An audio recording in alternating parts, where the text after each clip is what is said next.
그런데 저렇게 윤 대통령 측 변호인 한 명이 도중에 퇴장할 정도의 반발 전에 이런 일도 있었습니다. 헌법재판소는 모레, 그러니까 오후 2시로 예정이 됐던 탄핵 심판 10차 변론을 날짜를 바꾸지 않고 그대로 진행하겠다고 했습니다. 앞서 윤 대통령 측은 이걸 바꿔달라고 요청했지만 말입니다. 첫 번째, 공판 준비기일이 오전 10시고 오후 2시에 탄핵 재판을 잡으면 시간적 간격이 있는 점.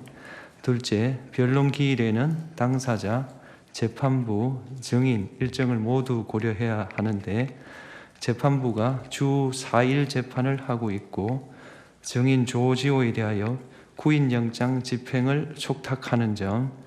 3. 10차 변론은 피청구인이 신청한 증인 3명을 신문하는 점을 종합하여 2월 20일 오후 2시로 지정했습니다.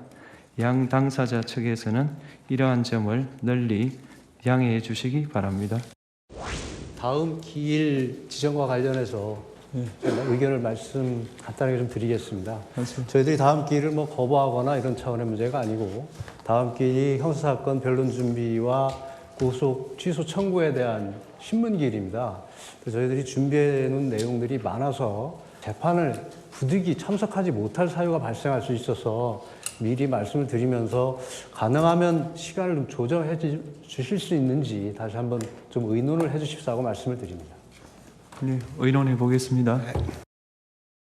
일단 의논해 보겠다는 문영배 권한대행의 말, 결론은 일단 당일에 하되 1시간을 연기했다. 정혁진 변호사님 어떻게 네. 보세요? 글쎄요, 이론적으로야 가능하죠. 앵커 보고 예를 들어서 채널 A에서 아니 당신 김종석 앵커 잘하니까 프로그램 하루에 7개, 8개 해라. 이론적으로 가능하지 않겠습니까? 예. 채널 A에 나와 있는 모든 프로그램 다 김종석 네가 해라. 이렇게 해도 가능하잖아요. 이론적으로는 가능한 겁니다. 물리적으로는 가능하다는 표현을 쓴 거다. 그렇죠. 그런데 이게 말이 됩니까? 제가 봤을 때 문영배 재판장은요. 예. 제 생각에 본인에게 소송 지휘권이 있다라고 그렇게 이야기를 하지만 예. 저런 거야말로 명백한 소송 지휘권의 남용 아니겠습니까? 더 심각한 건 뭐냐면은 피청구인, 피의자의 방어권을 현저하게 침해하는 거 아니겠습니까? 아침에 중요한 재판입니다. 어떤 재판이냐면 형사 재판인데 죄목이 뭡니까? 내란죄예요. 거기에다가 뭐가 있습니까? 구속 취소까지 신문기일까지 같이 붙어있는 그러한 건데 왜 도대체 20일 오후에 저걸 꼭 해야 된다라고 이야기하는지 예. 일반 국민들이 어떻게 납득할 수 있겠는가? 거기에다가 제 생각에는요. 헌법재판소는요. 예. 그냥 단순히 소송 지휘권을 남용한 걸 넘어서 예. 악의적이지 않습니까? 왜 그러냐면 윤석열 대통령이 20일 오전에 형사재판이 있고 구속취소 신문이 있고 구속취소 신문이니까 많은 사람들이 관심이 있잖아요. 그거를 모든 국민들이 관심 있는 국민들은 다 알았을 겁니다. 헌법재판관들이 20일 오전에 그런 이벤트가 있다라고 한 것을 형사재판이 있다라고 한 것을 헌법재판관들이 몰랐겠습니까? 그렇죠. 잠시만요. 정 변호사 말씀은 네네. 이미 아주 예전부터 윤 대통령의 이 탄핵 심판 말고 형사재판 첫 번째 공판 준비기일이 오전 10시에 예정돼 있고 여러 보도 손쉽게 다 알 수 있었는데 굳이 모레 목요일에 이걸 10차 변론기를 잡은 헌재가 문제다 이 말씀하시는 겁니까? 그렇죠. 알면서 어떻게 그렇게 시간을 갖다 잡는가. 그다음에 목요일 날 내일 모레 오후에 저걸 잡지 못하면 우리나라에 큰일이 벌어집니까? 그거 한 주일 정도 연기하는 게 그게 그렇게 어렵습니까? 뭐가 그렇게 급한 건지 모르겠고 저런 모습으로 재판을 진행하니까 그러니까 오히려 재판 불복에 대한 빌드업을 헌법재판소가 차곡차곡 쌓아가고 있다. 저는 그게 참 답답하다는 생각이 듭니다. 이런 부분일 거예요. 이동학 의원님. 3월 6일이나 3월 중순에 대통령 파면 여부, 탄핵 인용이냐 기각이냐를 날짜를 정해놓고 쫓다 보니까 이렇게 20일에 형사재판 겹치는데도 할 수밖에 없는 거 아니냐. 여권의 비판을 어떻게 받아들이시겠습니까? 그렇지 않죠. 우리가 기억을 다시 되살려 보면 윤석열 대통령이 이 헌법재판소에서 나오라고 하는 그 우편물 계속해서 받지 않지 않았습니까? 그거는 받지 않고 오히려 생일 축하 엽서 이런 거는 받고 오히려 선택적으로 했단 말이에요. 초기부터 굉장히 이 재판을 뒤로 늘렸단 말이에요. 그러면 지금 저게 하고 있는 것이 본인에게 국가 체계를 맞춰라라고 하는 왕적 어떤 정체성에서 지금 나오는 거라고 봅니다. 재판에 본인의 어떤 이 입지를 맞춰야지 본인의 입지에 모든 재판관들이 다 나를 따르라라고 얘기를 한다는 것 자체가 저는 굉장히 잘못됐다라고 생각을 하고요. 처음부터 이것은 늘어질 일도 아니었는데 본인 스스로가 이렇게 했다는 말씀 드립니다. 그리고 지금 황제 접견이라고 하는 말까지 나오는데 지금까지 총 86번이나 지금 이 접견을 통해서 굉장히 어찌 보면 이 감옥 안에서 뭔가 누릴 수 없는 특혜들을 지금 누리고 있다라고 하는데 변호사 접견권만 지금 80번을 지금 행사를 했다고 해요. 그러면 헌법재판소와 형법재판이 동시에 진행되고 있는데 어찌됐건 변호사가 겹치지 않고 예. 따로따로 별도로 진행이 되고 있는 상황입니다. 굳이 본인이 나가지 않아도 변호사들이 충분히 준비해서 그런 것들을 대응을 할 수 있을 텐데 내가 없다고 해서 이 재판이 진행되면 안 된다. 뒤로 늘려야 된다라고 하는 것은 처음부터 왜 우편 거부했는지 그거 앞뒤가 지금 안 맞는 행동이라고 저는 보여져서 어차피 이 재판에 대해서 성실하게 임하지도 않을 뿐더러 헌법재판소를 공격하기 위한 몽리적 성격이 저는 강하다고 보기 때문에 대단히 부적절한 방안이다 이렇게 봅니다. 오전 오후 같은 날이니까 좀 기일 변경을 해달라는 요청이 한 4일째 별다른 응답이 없었던 헌법재판소인데 오늘 원래 2시에 하기로 했다가 다시 윤곽근 변호사가 발언권 얻어서 우리가 안 하겠다는 게 아니라 그날 첫 번째 공판 준비 기일이니까 준비할 게 많아서 여러 가지 사정을 얘기하니 딱 1시간 미뤘습니다. 오후 3시에 한다. 오늘 헌법재판소 대심판정에 직접 방청을 하는 사람들이 있어요. 국민의힘에 아까 화면을 봤듯이 나경원, 주호영 또 판사 출신 의원들인데 나경원 의원의 목소리도 한번 들어보겠습니다. 증거 이 채택 여부 부분도 그렇고 그다음에 기일 변경에 대한 신청을 받아들이지 않는 부분도 역시 피청구인의 방어권을 제대로 인정하지 않는다. 그래서 일반 사건하고 비교해도 대통령의 방어권이 과도히 제한되고 그리고 헌법재판소 재판이 신속을 이유로 너무 빠르게 달리고 있다. 그런 증거 법칙 부분에 있어서는 상당히 공정성에 훼손되지 않는가. 이런 부분 같아요. 이제 나경원 의원 얘기하는 게. 물론 문영배 대행 얘기는 지금 시간 간격 오전 오후인데 그렇게 바툰 것도 아니지 않냐. 혹은 헌법재판소도 지금 미룰 여유가 없어서 어제는 검사 탄핵, 내일은 또 한독수 총리 건도 많다. 조지호 경찰청장 구인 건도 있다라는 얘기인데 이걸 마치 이제 이현정 의원님, 국민의힘에서는 결론도 나왔고 너무 속도전으로 밀어붙이고 절차를 다 건너뛰는 거 아니냐 이런 비판들을 하고 있습니다. 윤 대통령은 지금 피고인이자 피청구인이지 않습니까? 예. 그러면 본인 입장에서는 정말 대통령직을 내려놓느냐 안 내려놓느냐 굉장히 중요한 걸 겁니다. 그렇다면 충분히 이 부분에 대한 방어권 행사의 시간은 줘야 되는데 문제는 아주 편의적으로 이야기하고 있어요. 만약 문영배 대행 본인이 이런 상황이라면 그게 용납을 하겠습니까? 오전에는 서초동 갔다가 오후에는 제동에 와서 저렇게 2개를 재판한다는 게 이게 무슨 그냥 단순한 재판이 아니라 굉장히 중요한 재판이다가 사실상 이 많은 어떤 시간을 투여해야 되는 그런 상황 아니겠습니까? 예. 그거를 이렇게 하루에 다 하라고 저렇게 하는 거는 저는 정말 이 모질다는 생각이 많이 들어요. 자, 과연 이런 걸 해서 국민들이 결국은 이 헌법재판에 대한 일단 불신을 심어줄 수 있는 이제 그런 상황일 것이고 뭔가 이 스케줄에 따라서 움직인다는 그런 의혹을 줄 수밖에 없습니다. 자, 그렇다면 저는 충분히 시간적인 여유가 있다고 생각이 듭니다. 그리고 또 하나는 뭐냐면 지금 본인들 일정을 막 지금 이야기를 하는데 아니 지금 보면 어제도 검사들 이 탄핵 심판 같은 경우도 거의 60일 만에 진행을 했습니다. 예. 그동안 뭐 했습니까? 그동안 그렇게 예를 들어서 지금 잇따라온 이 탄핵 같은 경우는 60일 이런 식으로 계속 시간을 끌다가 이제 와서 이제 왕창 하겠다는 거 아니겠습니까? 주 4일로 해서. 예. 그러니까 그동안 그러면 다른 재판들은 좀 빨리빨리 진행을 시킨다고 그러면 충분히 할 수 있을 텐데 그때는 한참 늦추다가 이제 대통령 뭔가 할 것 같으니까 우리 지금 바빠서 안 된다라고 이야기를 하고 있는데 자, 내일 또 한덕수 대행 총리에 대한 것도 열리죠. 검사 문제도 열리죠. 나머지 또 감사원장도 열리죠. 근데 이분들 준비한다고 한 50일, 60일 다 시간을 보냈어요. 그러면 별것 아닌 사안들은 그전에도 충분히 할 수 있을 텐데 이렇게 몰아서 그러니까 시간 없어 대통령 것은 이렇게 하겠다. 대통령은요, 딴 사람은 또 다릅니다. 대통령은 국가의 최고 지도자 아니겠습니까?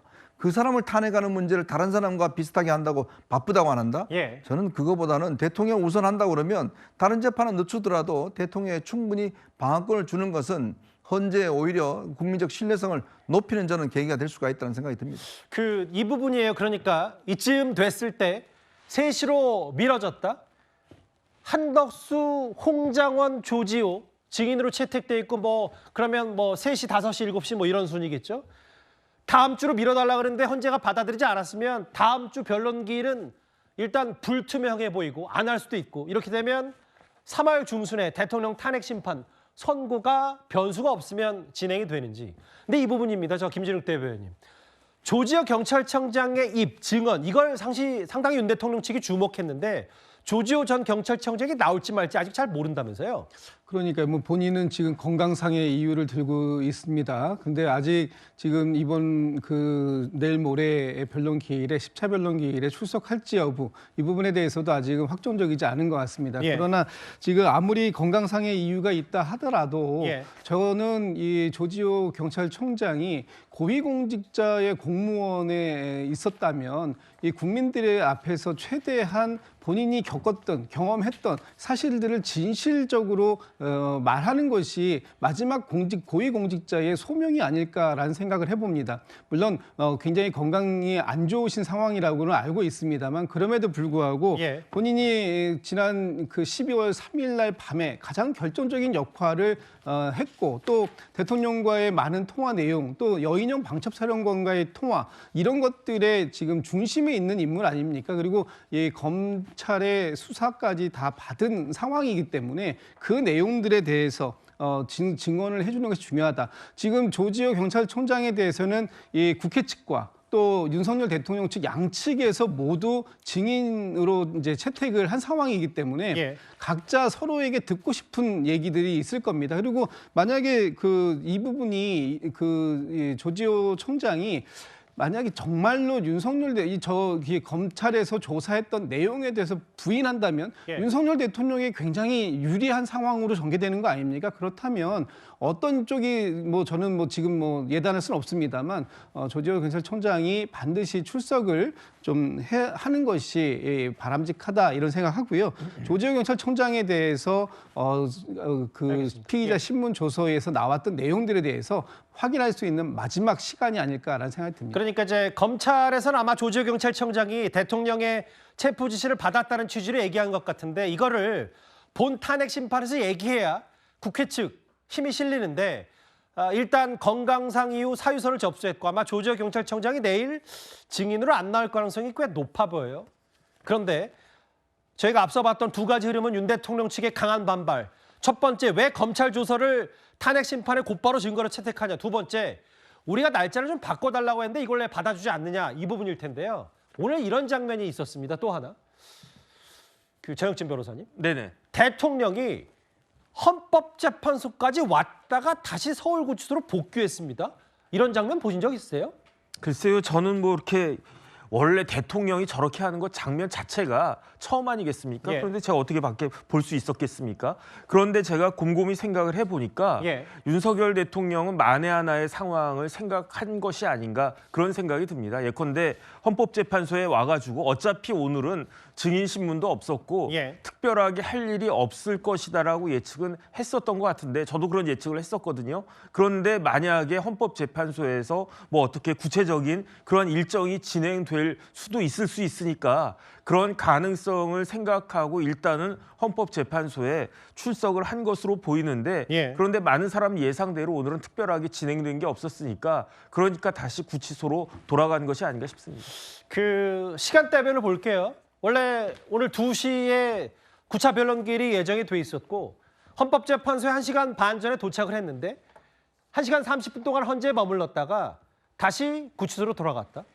대통령이 직접 의견 발표할 게 없기 때문에 원활한 재판 진행을 위해 대리인단에게 일임했다는 게 이제 윤 대통령 변호인단의 공식적인 얘기인데 그럼 좀 속내를 좀 알아봐야 될 것 같아요. 위원정 의원님. 네. 이게 일부 보도에 따르면 아예 출석도 하지 않을 생각도 있었는데 헌재 일정이 그러니까 다음 주에 날짜를 바꿔줄지 말지 모르기 때문에 그에 따라서 대응을 하겠다. 근데 이렇게 되면요. 윤 대통령이 10차 변론 기일에 직접 출석하지 않을 가능성도 있다는 분석까지 나오거든요. 그러니까 윤석열 대통령은 지금까지 이제 본인이 직접 출석을 해서 예. 본인이 이제 이런 주장과 또 설득 이런 것들을 하겠다라는 어떤 확고한 입장이었던 것 같아요. 그렇지만 이제 윤 대통령이 지금 진행되고 있는 헌법재판이 굉장히 어떤 부당하게 진행이 되고 있고 예. 불법적으로 진행되고 있다는 느낌들을 아마 갖고 있는 게 아닌가. 아마 오늘 돌아간 것도 그것에 대한 굉장히 불쾌감이 있었을 것 같습니다. 예. 아마 헌법재판소가 이 십자 이 기일 자체를 변경해 주지 않고 계속 강행하겠다는 그런 측면이 있기 때문에 저는 아마 대통령이 이런 상황이라 그러면 더 이상 헌법재판소에 출석하는 게 어떤 의미가 있을까라는 데 대한 아마 회의적인 어떤 생각도 충분히 할 수가 있는 게 아닌가 싶어요. 그동안 헌법재판소를 존중해서 본인이 직접 출석해서 헌재에 또 직접 질문도 못하게 하는 것을 본인도 감수하고 그렇게 계속 임해왔고 또 사안에 대해서 직접적인 대응을 해왔지 않습니까? 그렇지만 지금까지 진행된 것 자체가 본인이 볼 때는 여러 가지 어떤 문제점들이 있었다라고 하고 또 오늘 예. 헌재의 어떤 이런 여러 가지 결정과 이걸 보면 더 이상 헌재에서 내가 이야기하는 것이 불필요하겠구나라는 판단도 내릴 수 있지 않을까. 그래서 아마 모르겠습니다. 아마 목요일 날 있을 이 집회는 이 심리에는 본인이 직접 출석할지 여부는 굉장히 아마 고민을 할 것 같습니다. 아무래도 홍장원 전 국정원제 1차장의 메모와 본인의 증언이 핵심 얘기가 될 테고 뭐 한동수 총리도 나옵니다만 조지호 경찰청장은 일단 건강을 이유로 들어서 탄핵 심판에 불출석하겠다는 뜻을 조금 전에 밝힌 듯합니다. 어쨌든 윤 대통령 측이 헌법재판소 정확히는 이제 문영배 권한대행에 대한 편향 혹은 왜 우리 쪽에 이렇게 불리한 것만 족족 다 채택하냐라는 취지 얘기로 격렬 반발하고 있는데 실제로요 윤 대통령 측이나 여권에서는 아예 대본 논란까지 꺼낸 바가 있습니다. 화면을 만나보겠습니다. 지금 화요일에 각 2시간씩 부여하신 의미가 그러면 그 증인 신청 평의에 대한 결과를 뭔가 어떤 방향을 이미 가지시고 하시는 것인지 아니면은 열려 있는 것인지 그 부분에 아니 대한 저 말 그대로입니다. 네. 정인 신청에 대해서는 평의를 내일 거치지 않습니까? 네. 지금 평의를 안 거친 상태에서 네. 뭘 전제로 제가 말씀드릴 네, 수는 그리고, 없고 예. 다만 증거는 채택됐지만 증거 조사 안 된 게 많습니다. 네, 네. 한번 훑어보십시오. 네. 말 그대로입니다. 알겠습니다. 제 말을 자꾸 의미를 부여하지 마시고 마지막으로 말씀드리는데 자꾸 오해를 하시는데 이게 제가 진행하는 대본입니다. 이거 제가 쓴 게 아닙니다. TF에서 다 올라온 거고 이 대본에 대해서 8분이 다 이의를 제기하지 않기 때문에 제가 말하는 거지 제가 거기서 덧붙여 하는 건 전혀 없습니다. 말 그대로입니다. 저만은 이제 문영배 대행의 주장은 이게 평일 거치고 헌법재판관 8명이 머리를 맞대서 대략적인 이제 계획과 순서가 있는데 이 부분을 나 혼자 독단적으로 결정하는 게 아니라는 취지. 근데 이제 여권에서 얘기하는 거. 봐라.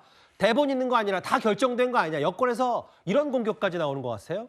저거는 말꼬리 잡기예요. 아주 전형적인 말꼬리 잡기입니다.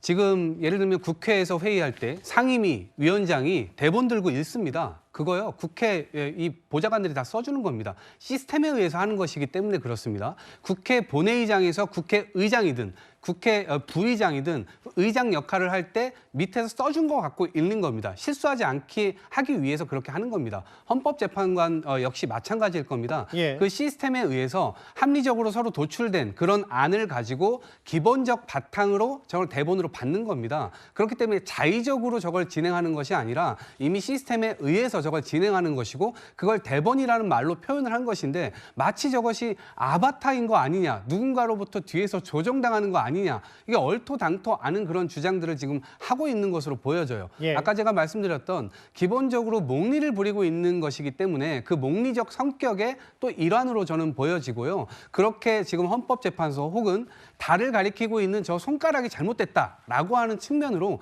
계속해서 공격의 일환으로 느껴지지 저것이 무슨 합리적인 어떤 내용이 있는 것으로 보여지진 않습니다. 지금 대략적인 오늘 결론이 났고 헌법재판소가 밝힌 흐름에 따르면 10차 변론기는 예정대로 하루에 1시간만 늦춰서 3시에 하고 그게 마지막 그 변론기일이 될 수도 있어요. 최종 변론 전까지. 그렇게 되면 또 3월 초나 중순에는 대통령의 파면 여부 결론이 날 수도 있고 여권에서는 헌법재판관 몇 명은 이미 탄핵 인용 의견을 결정 내놨다. 이런 전망까지 내놨습니다. 이준숙 위원장은 이틀밖에 직무를 하지 않았어요. 일을 안 했죠. 근데 예. 그걸 가지고 탄핵 소추를 냈는데도 저는 그러면 0대8로 만장일치 기각을 할 줄 알았는데 그것도 4대4였거든요. 그걸 보면서 헌법재판관 4명은 무슨 일이 있어도 탄핵은 찬성하겠구나라는 생각을 했죠. 예. 그분들은 이제 문재인 정부에서 임명을 받았을 뿐만 아니라 성향이 막 그분들은 그런 분들이다. 이건 뭐 울불 안 가리고 그냥 탄핵 찬성을 하겠구나라는 느낌을 받았고. 모르겠어요. 뭐 요즘 하도 시쳇말로 나중에 8명이 5대3 되냐 6대2 되냐 뭐 이 싸움이라는 누군가의 전망까지 나와서 여권에서는 4명 뭐 특정하지 않았습니다만 4명은 이미 대통령 탄핵 인용할 거다. 파면을 해야 된다고 아예 심증을 굳혔다는 주장까지 나왔습니다. 일단은 제가 이제 이동학 위원님보다는 재판을 조금 더 해봤으니까 예. 아까 좀 전 그 말씀에 대해서는 오해가 있을 것 같아서 말씀을 부분이요? 드리면 예. 제가 재판하다 하다가요. 대본 가지고 재판하는 재판관 한 번도 본 적이 없습니다. 예. 그다음에 대법원에 가면 재판연구관이 있고요. 그다음에 헌법재판소 가면 헌법연구관이 있는데 그 사람들이 그 대법관이나 헌법재판관한테 제출하는 거를 보고서라고 하지 대본이란 말은 제가 재판에서 한 번도 들어보지 못했습니다. 그러니까 마은혁 재판관은요. 하는 모든 행동 하나가 법조인들 눈에 봤을 때에는 도저히 납득되지 않는 의심받을 행동만 계속하고 있다. 이거는 우리 국민들이 알아야 될 것 같다는 생각이 들고요. 문형배대행이죠. 말씀하십시오. 네네, 예. 문형배대행.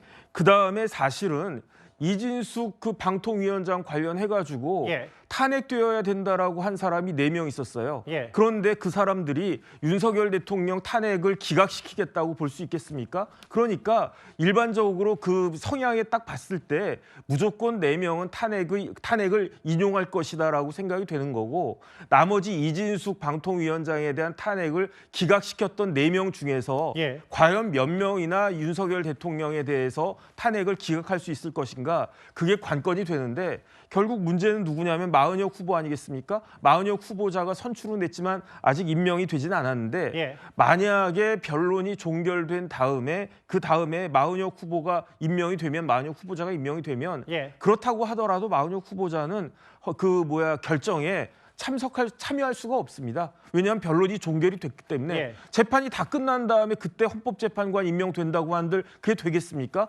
그러니까 만약에 마은혁 후보까지 그 탄핵 결정에 참여할 수 있게 되려면 변론 갱신을 갖다 또 해야 되는데 과연 헌법재판소가 어떻게 할 것인지 지켜봐야 되는 것이 아닌가 싶습니다. 그 김진욱 대변인, 저 김재현 전 최고위원의 저 말의 근저에는 밑바닥에는 헌재가 너무 속도전을 했고 절차도 뛰어넘었고 이번에 윤 대통령 측 요구한 걸 모조리 다 받아주지 않았기 때문에 편향됐고 불공정하다. 그래서 어쨌든 저렇게 4명은 이미 마음을 굳혔다라는 표현을 쓰는 것 같거든요.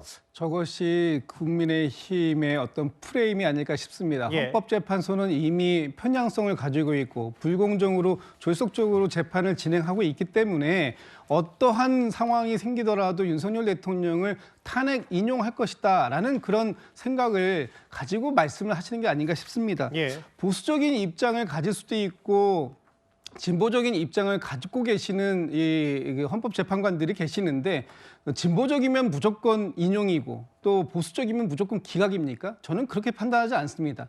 지금 이 사안을 판단하고 있는 헌법재판관들은 본인들의 평소에 어떤 신념과 성향이나 이런 것과 관계없이 헌법과 법률에 의해서 판단할 것이다라는 것을 믿고 있고요. 그 재판이 얼마나 역사적인 재판이 되겠습니까? 이런 것들이 역사적 기록으로 대대손손 남을 텐데 여기에 본인들의 판단이 소명 의식을 갖고 작동될 것이다. 이런 믿음을 갖지 않고 계속해서 헌법재판소를 우회적으로 공격하는 저런 말씀들은 자제하는 것이 맞다. 이렇게 판단합니다. 오늘 9차 변론기의 핵심은 국회 측이 검찰 조서를 공개하니 윤 대통령 측이 강하게 반발했고 헌재가 이를 검찰 조서 강력한 증거 조건 아니냐는 취지의 얘기까지 대통령 측의 격앙된 반응 얘기까지 첫 번째 이슈였습니다.